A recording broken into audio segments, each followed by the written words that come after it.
Jy moet moed hou in jou storm.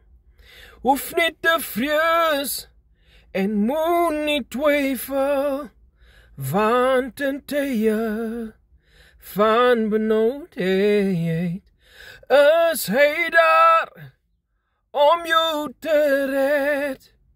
Hy stuur sy engel om jou te voed. Hy gee jou krag terwyl jy wag. Hy maak die deure oop. Hy breek die ketangs los. Hy gee jou nuwe hoop om aan te gaan. Hy maak 'n weg. Hy maak 'n weg. Hy maak 'n weg vir jou en my. Net soos met Moses maak hy 'n weg vir jou en my.